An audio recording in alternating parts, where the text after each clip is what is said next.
Personalized Journey podcast by Ever After with Ella Flo and Max Trackwell.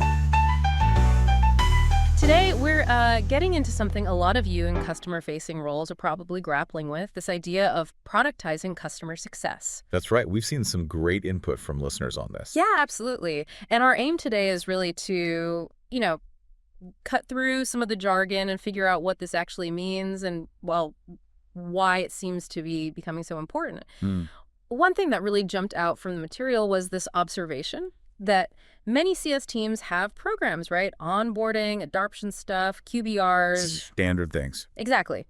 But often they're not run in a, let's say, structured, programmatic way. That sounds familiar. It really does. So what does that look like? Well, practically, it often means things are kind of siloed. You've got individual CSMs, maybe tracking things their own way, maybe in spreadsheets. Right. Everyone has their own system. Precisely.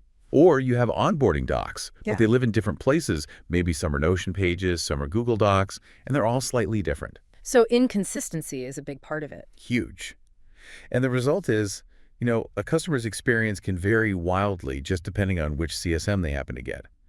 It's more about individual effort than a reliable system. So let's define it then, because it sounds like it could mean turning CS into like a product team building software. Yeah, that's a common misconception. Oh. It's definitely not about that. It's not about building external products. Right. It's more about applying product thinking, the principles product managers use, to how you design and deliver value after the initial sale. Product thinking for post-sale value. Okay. Think of it like this. Build a core process once, standardize it, then improve it often based on feedback and data. Right. Iterate like you would with a product. Exactly. And then personalize the delivery within that structure, but do it at scale. So build once, improve often, personalize at scale. That's kind of the mantra. Got it. So what's driving this? Why now? Why is this becoming such a focus? Well, there are a few big pressures, I think. For one, many companies are dealing with way more customer segments than they used to. Different sizes, different industries, different needs. Complexity is increasing. Definitely.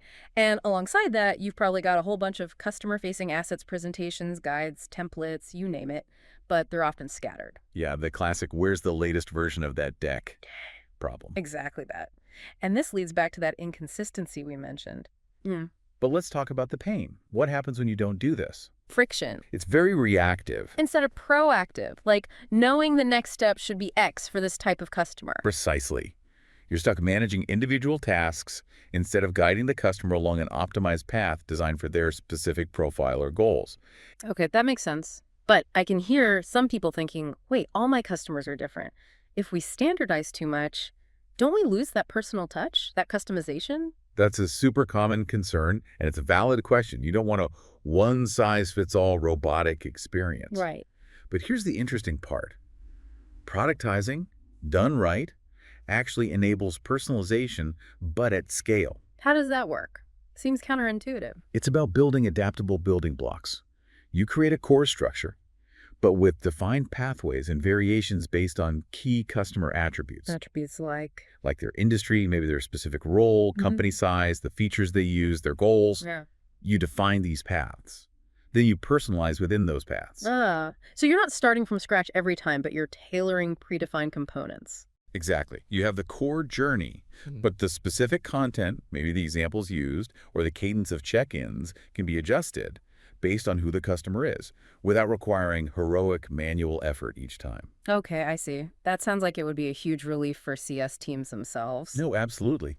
Think about how much time CSMs can spend just customizing slide decks, or writing very similar emails over and over, or pulling together data for QBRs from multiple places. Yeah, that manual repetitive work. Productization aims to automate or systematize a lot of that. It frees up the CSMs. Frees them up for what? For the higher value stuff. Yeah. Strategic conversations about the customer's business goals, building deeper relationships, focusing proactively on outcomes, handling complex escalations, things that require human judgment and empathy. Right. So as a final thought for our listeners to chew on, if they start down this path, maybe productize their onboarding first, what comes next? That's a great question to leave people with. What are the sort of longer-term ripples? How does this fundamentally change the CSM role itself as more and more processes get systematized? Yeah. What new skills become critical for CSMs in that world? Does their focus shift even more towards strategic advisory or something else entirely. And what other parts of the customer journey, beyond the obvious ones, could benefit from this kind of thinking?